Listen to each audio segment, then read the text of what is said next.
Welcome to the February 18th, 2026 meeting of the Lower Merion Board of Commissioners. We have one meeting this evening. It's a Board of Commissioners meeting. Before we start, please silence your cell phones. There's amplifying equipment available for those who are having difficulty hearing. This room is also equipped with telecoil technology. And later, when the floor is open for public comment, comment will first be taken from those who are present in this room. We will then turn to those who are attending virtually by Zoom. We ask that you introduce yourself before beginning your comments. If you are in this room and you plan to speak, we ask that you use this podium to your left. Before we start the Board of Commissioners meeting, we're going to go a little out of order this evening. We're going to begin with some police department commendations. We're extremely fortunate to be, as a board here, to be able to be here for this. It's really exciting for us. I know it's exciting for you. I'm going to turn things over to Superintendent Andy Block. Andy? Thank you very much. Good evening, President Simon and the Board of Commissioners. It's a very, very important evening here this evening for our police department, as we're here to present some life-saving awards and awards for some really exemplary police work that occurred over the last several months. So at this time, I'd like to call the following officers up to the Oval for our first award this evening. So I would like to have Sergeant Matthew Doherty come up, Officer David Lopez, Officer Robert Manny, Officer Corey Wasson, Officer Mike Thies, and Officer Jeff Siemens.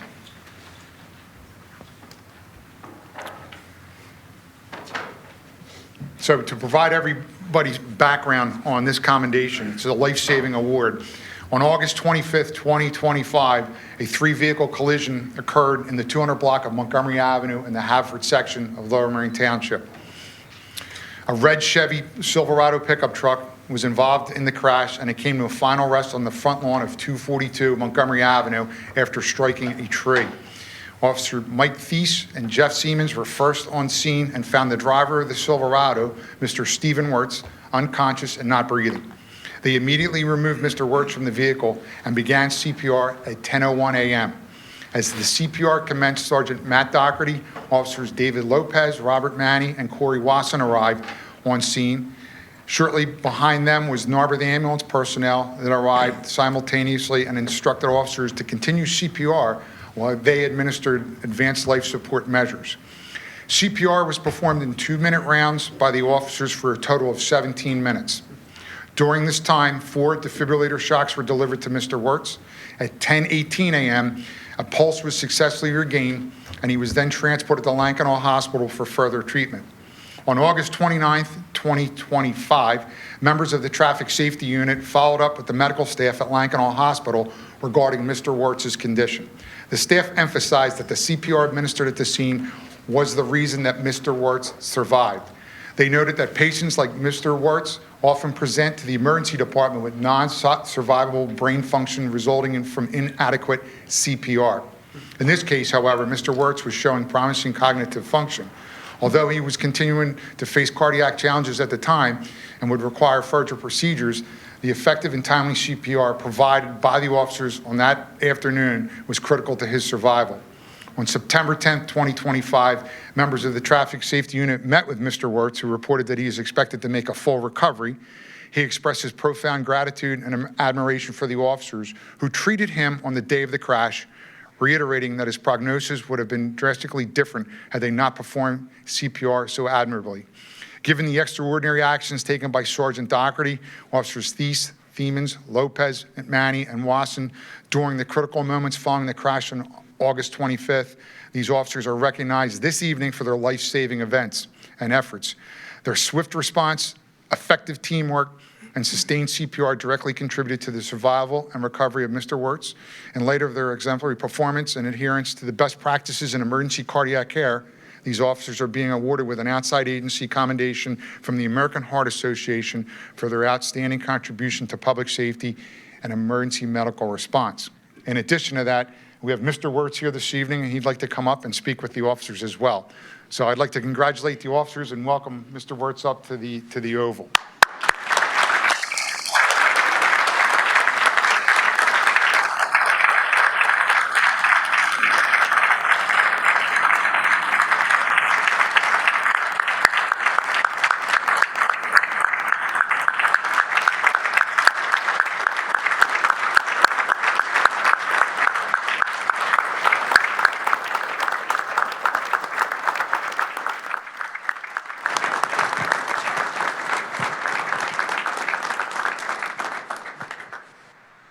I apologize for my back being to you all back here. I just put a couple notes in because I knew if I had the opportunity to say something, I'd forget something that I wanted to say. Obviously, thank you from the bottom of my heart, my family that's sitting out there. You know, I had a friend text me today that said, the greatest gift was you giving me life again as a friend to him. And that was really special. But all you here, you know, we can't forget what happened at Lankenau, all the doctors and nurses there for maintaining me after you did what you did. My church family that night had a prayer vigil with that 75 or more people were praying and lifting you guys up for what you saw and what you dealt with.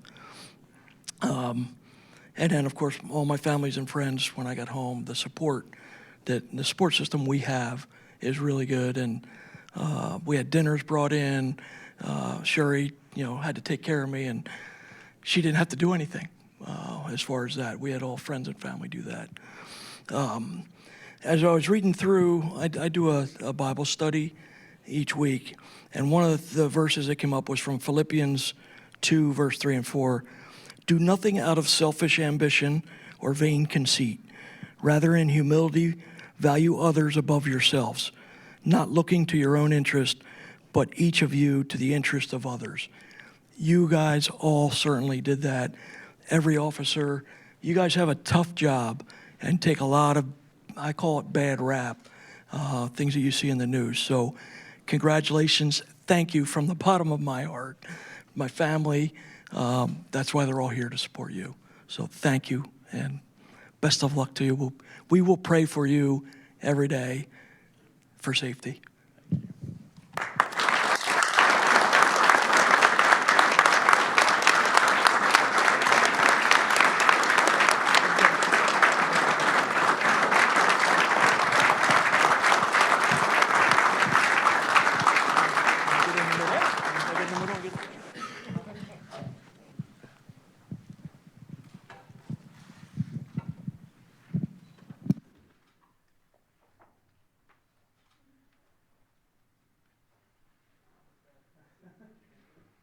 Once again, let's give these officers another round of applause.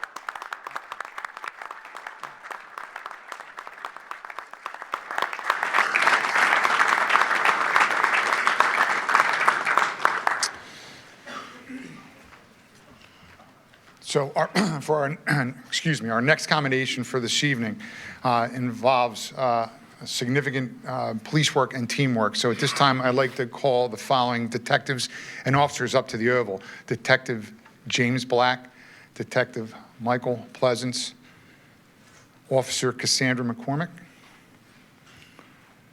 Officer Paul Archambault, who cannot be here this evening, Officer Matthew Callahan, Detectives David Auxter, Detective BRYN Gardner, Detective Dan Gilbert, Officer Michael Rosales, and Officer Stephen Patton.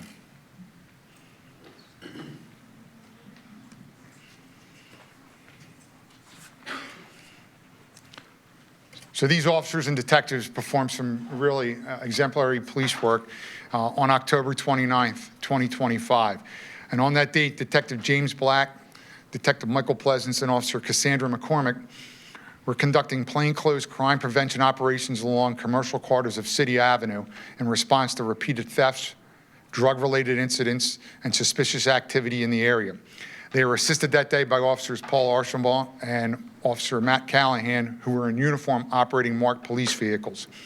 In the parking lot of a business in Ballackinwood, Detective Black observed behavior consistent with narcotics trafficking in the area, and that Detective Pleasance and Officer McCormick verified.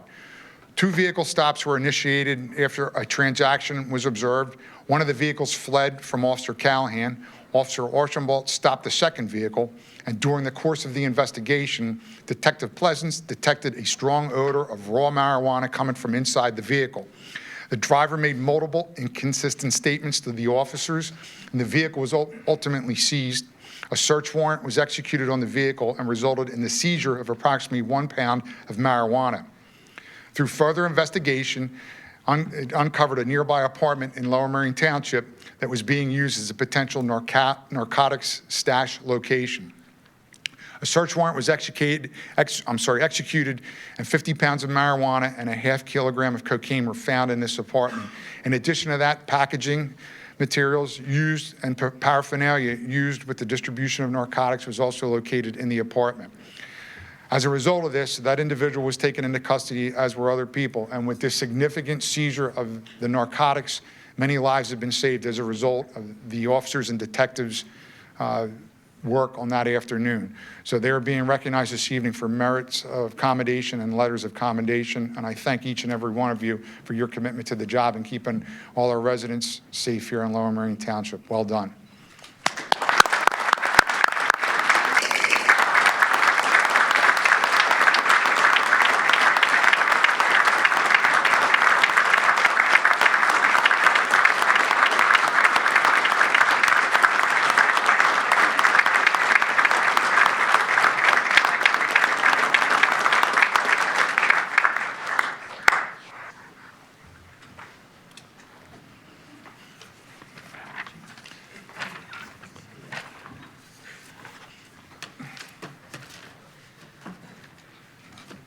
Thank you.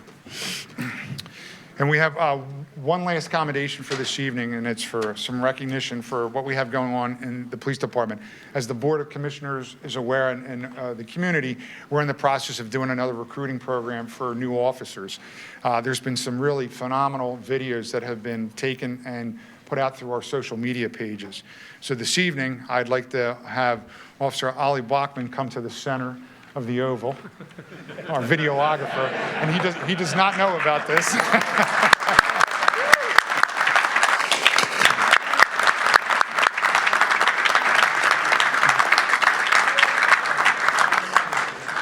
So, Officer Bachman, during the departmental recruitment campaigns in 2025 and 2026, you've used your videography skills to film, edit, and produce high-quality social media content.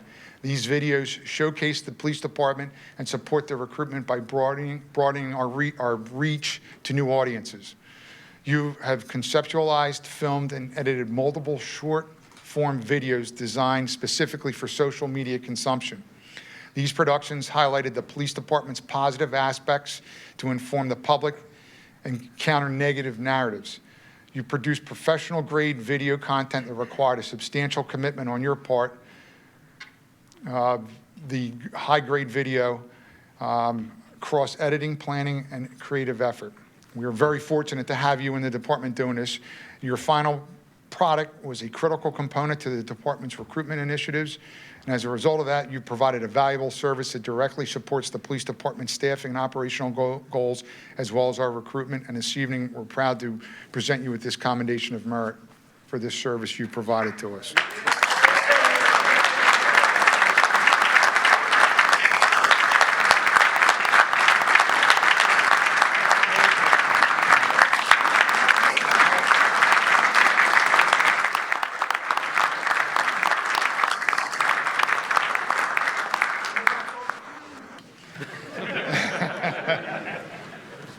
Again, it's a tremendous evening for the police department, and I always thank the Board of Commissioners and our Township Manager for all their support for the police department and what we do on a daily basis. So again, I want to recognize everybody that's here and the family members. Tremendous evening.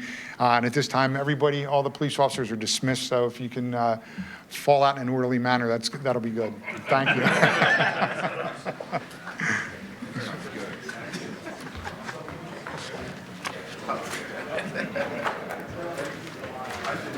Great to do these in a group. 10 a.m.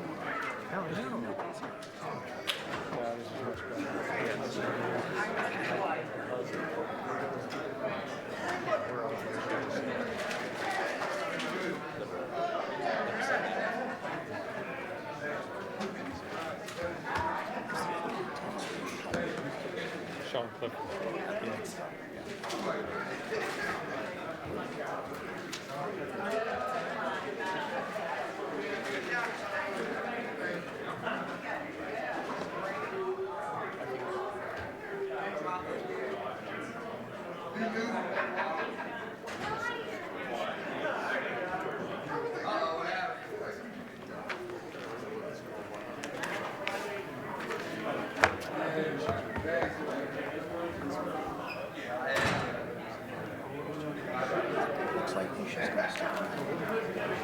usually doesn't watch the meeting.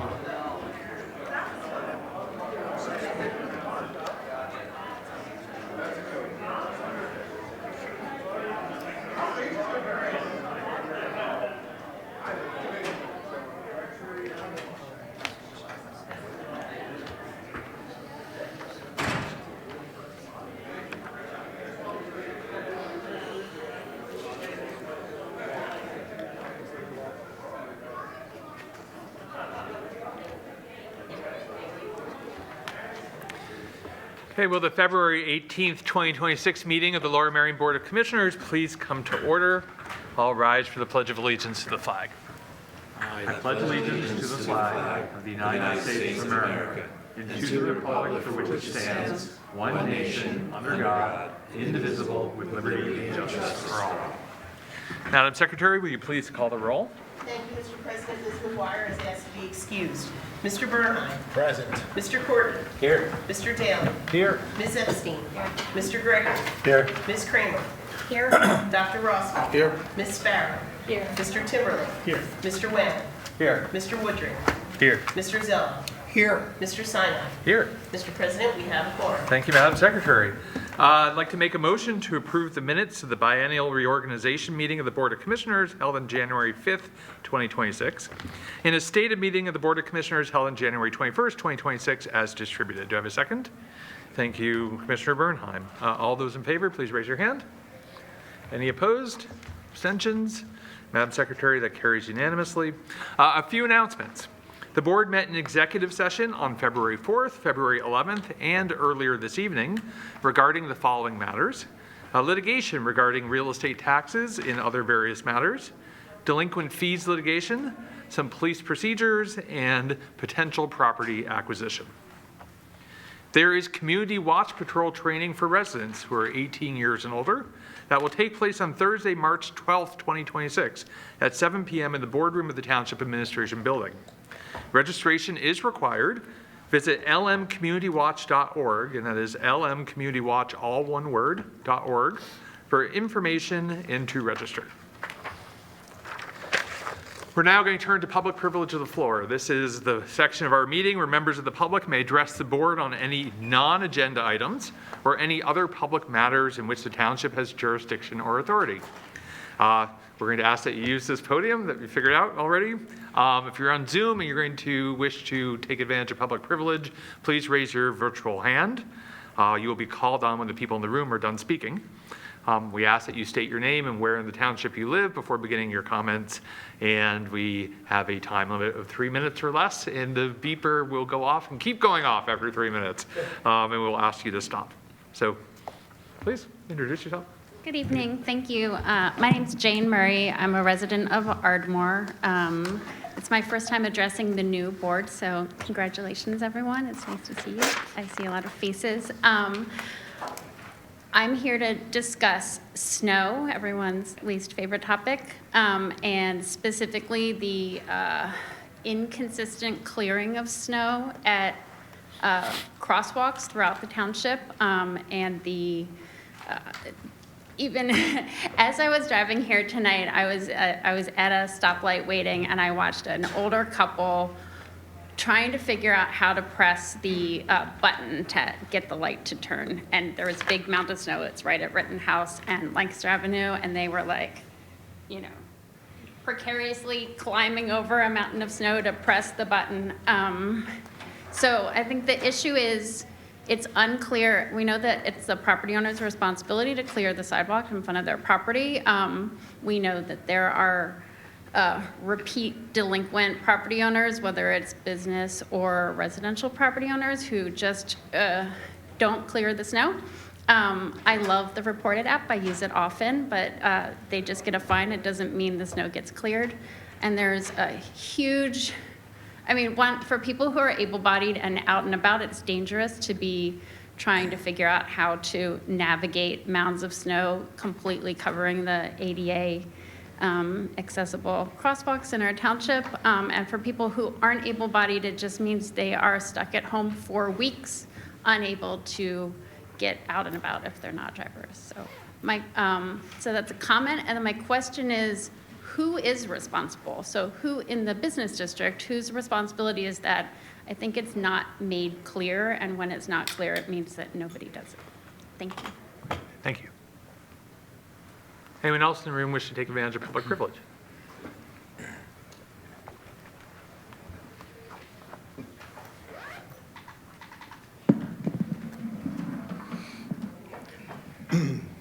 Craig Allender, Marion Station. The multiverse is the concept that there are many, perhaps an infinite number of universes, of which we live in just one. Recently, I had the opportunity to visit a nearby universe, trekking through a newly revealed wormhole at the corner of Lancaster and East Wynwood. In one respect, this foreign world was similar to ours. They also have a shade tree commission, but that's where the likeness ends. Unlike Lower Merion, their shade tree commission has exclusive control of shade trees. Their civilization does not even have an arborist. They annually plant 4 times the number of street trees per mile of roadway compared with Lower Merion, and they do so at a quarter of the cost per tree. Their society's 5-member volunteer shade tree commission runs the show. Their commission promotes shade trees, purchases the trees, solicits, receives and acts on requests, identifies appropriate planting sites, and works with property owners on species selection and precise location.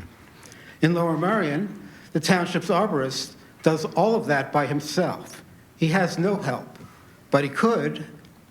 Lower Merion's Shade Tree Commission is qualified and disposed, just like those in Radnor, Haverford, Upper Merion, and many other communities. In the other realm, the Shade Tree Commission recruits volunteers to plant trees, including children and Lower Merion residents. Yes, township residents have discovered the wormhole. Instead of volunteers, Lower Merion engages a contractor to place street trees. The other culture plants in both spring and fall, unlike the township's single-season only effort.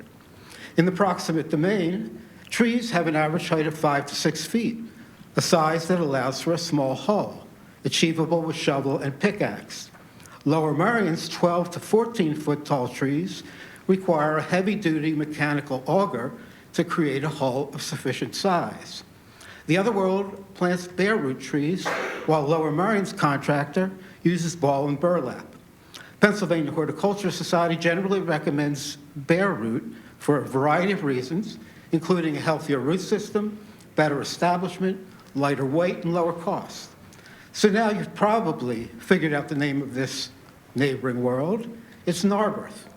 So as the board considers the Bartlett Tree Canopy Plan recommendations, perhaps the most appropriate question is, what would Narberth do? Truth be told, the travel portal was not a wormhole. It was a wormhole foods. Thank you. Anyone else in the room wish to take advantage of public privilege? Okay, seeing none. Jody, anyone online?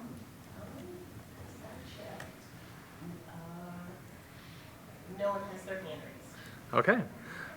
So we're going to now turn to my colleagues to respond to public privilege. I'm going to ask Manager McNeely first if he could respond. There was a question from Ms. Murray.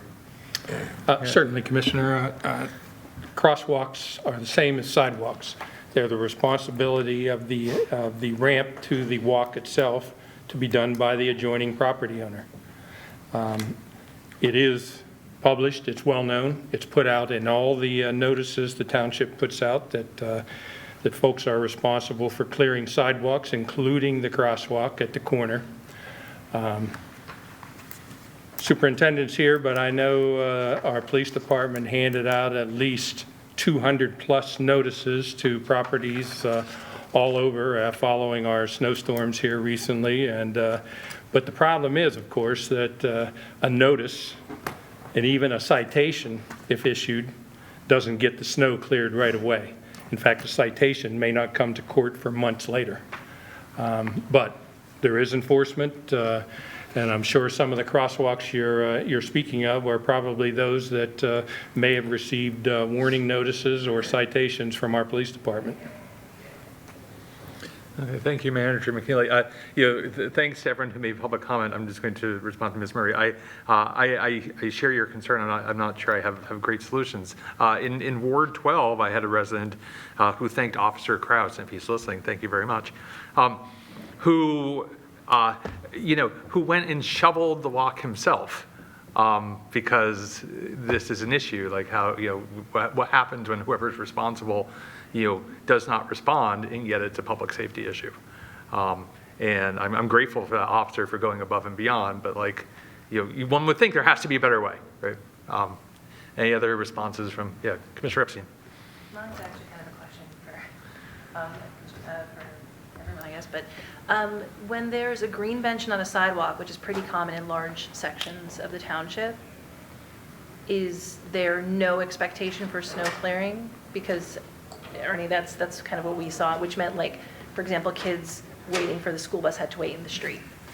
Where there's no sidewalk, it's just grass. The green bench, I mean, if you think of, like if you picture sort of the western area where there's no going to Harrington, going to Blackrock, all that. Yeah, once you're off the cartway there and there's no sidewalk, there's no responsibility of the property owner to clear that area outside of the roadway.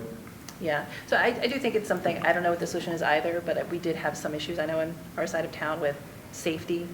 And this was hopefully not a snow that we'll get often, where it lasted as long as it did, but I think it was a good point and something to think about. Okay, thank you, Commissioner Epstein. Commissioner Zoll.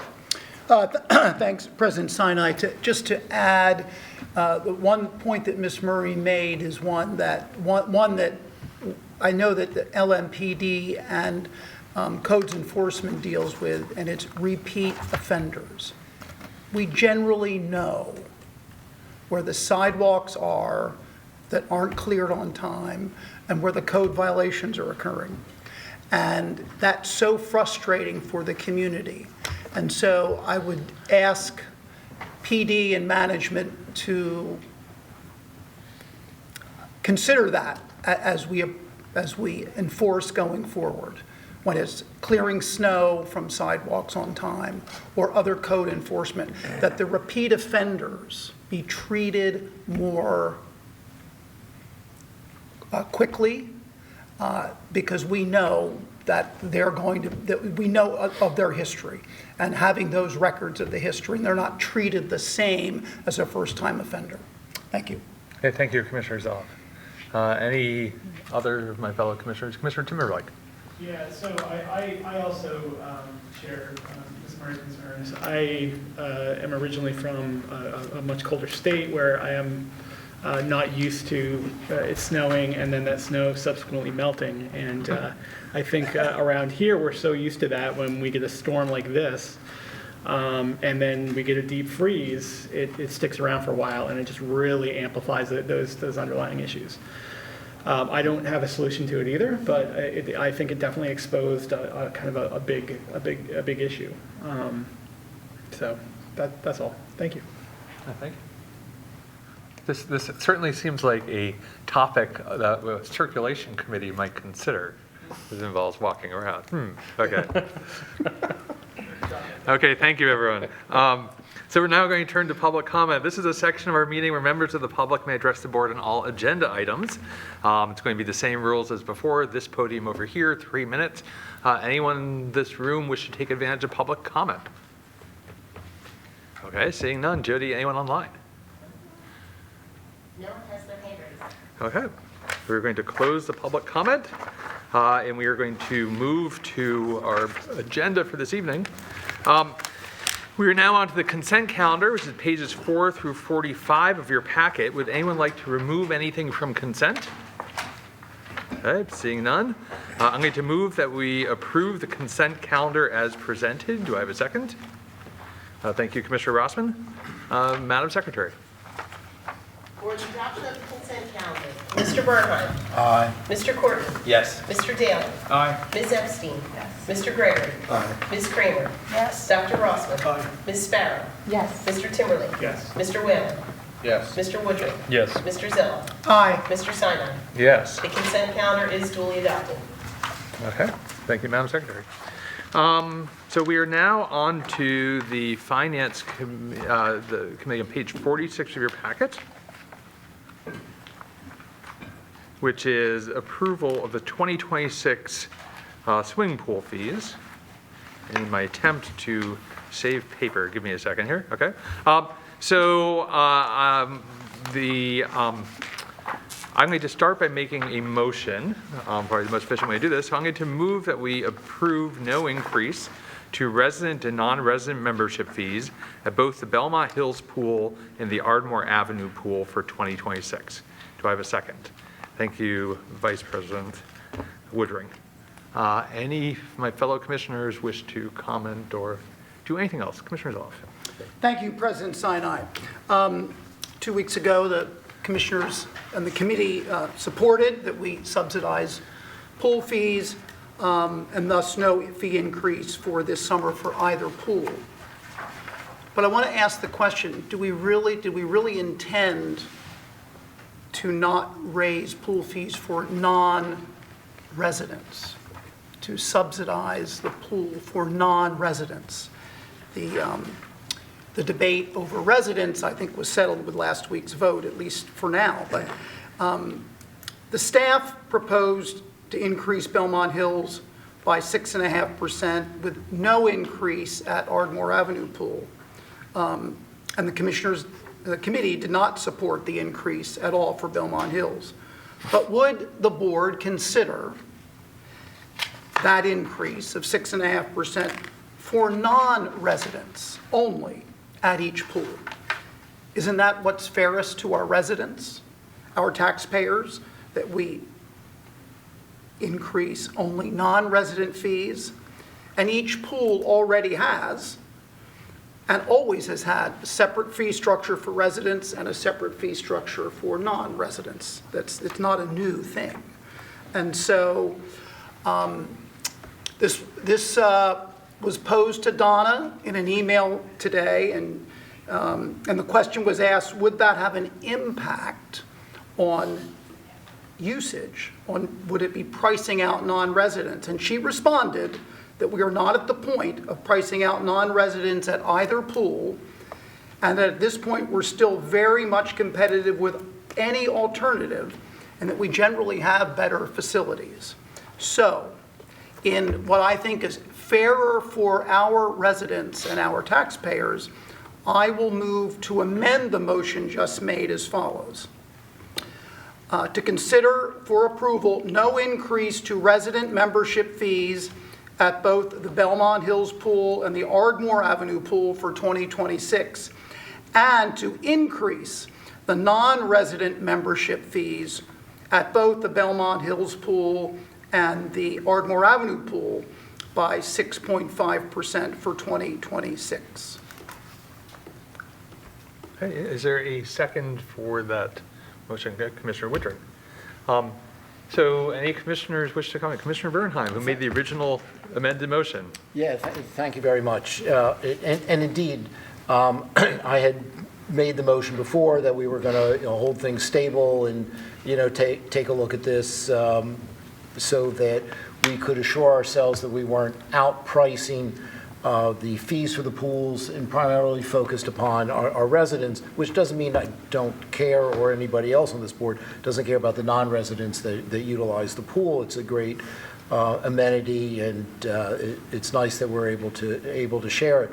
But as Commissioner Zoloff noted, when he questioned earlier today my view about just having the increase as to the non-residents, I asked the question, which went to Donna Heller, would we be hitting that tipping point on those non-residents in that we do need revenue such that we would be outpricing ourselves and raising it may have a adverse impact economically?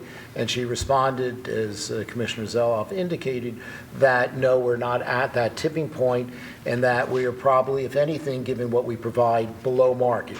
So with that, I think that the proposal to increase just for the non-residents is reasonable and fair, recognizing our residents, those who use the pools and those who do not, certainly pay for maintaining it, and still emphasize that we need to take a very strong look at this. So prior to next year, when we are again facing our, Groundhog Day event, that we will have well in hand what it is that we need to do, and again, explore alternative revenue sources. So thank you, Commissioner Zeloff, for thinking this through. Okay, thank you, Commissioner Bernheim. Anyone else? We have a motion on the floor. Commissioner Courtney. Thank you, President Stein. I agree with Commissioner Zeloff's reasoning. I certainly overlooked it last week when we were talking about pool fees. I think it makes sense for us not to raise the fees on residents, given that this is a community amenity, and it also makes sense that non-residents who want to come to Lower Merion and take advantage of this resource can afford to pay more for it. Okay, thank you, Commissioner Courtney. Anyone else wish to comment on this amendment? Yeah, Commissioner Epstein. I gently disagree. I get that I don't disagree with Donna that it's not hit the threshold, but just looking at the amounts, knowing what the pressures that families are under with everything going up, I don't feel comfortable raising it, because if you are coming to, even if you're a non-resident, coming to use one of our township pools, generally for a good reason. It's because you don't have access to a different pool. It is hot, it is getting hotter. It's a lot of money for a lot of families, so I don't support it. Okay, thank you. Commissioner Daly. I don't have a comment, I have a question. Yeah. Maybe it's in the materials and I'm missing it, but what is the breakdown in usage of resident to non-resident? Do we know that? Manager McNeely, do we have that? I don't have that stat here, no. Okay, all right, thank you. Commissioner Daly, anything else, or? No, that's it. Okay, that's any other comments or questions? Okay, so I'm going to just say briefly, I support this. I think one of the things when, Commissioner Bernheim says, look, we need other sources of revenue for these things, one of the things we've been talking about is that they're community amenities. We're paying them partially out of the general fund, which is paid by property taxes, which is paid by residents, right? And so there's a direct pool fee, which is like paid directly, but then all of our residents, whether they use the pool or not, are also paying for the pools. And so I'm comfortable with this discrepancy between non-residents and resident fees. We had a significant increase in the property tax this year, raising the non-residents pool fee by a comparable percentage seems kind of appropriate.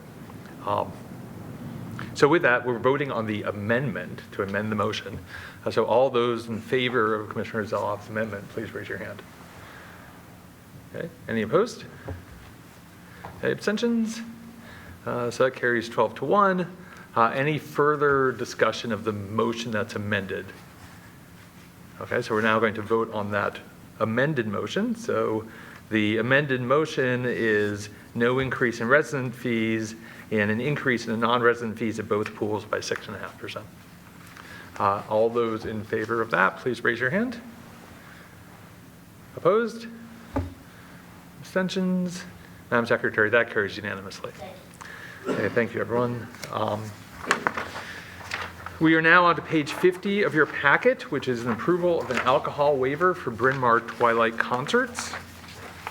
So I'm going to make a motion, which is I move that we approve a waiver of Township Code Section 111.4.2 as requested by the Parks and Recreation Department and Rising Sun Presents to permit patrons to possess open containers with alcoholic beverages and serve alcoholic beverages in public rights of way within a regulated area at the Bryn Mawr Gazebo, 9 South Bryn Mawr Avenue, Bryn Mawr, during the 2026 Bryn Mawr Twilight concerts. Do I have a second? Thank you, Commissioner Zeloff. Any questions or comments on this motion? Okay.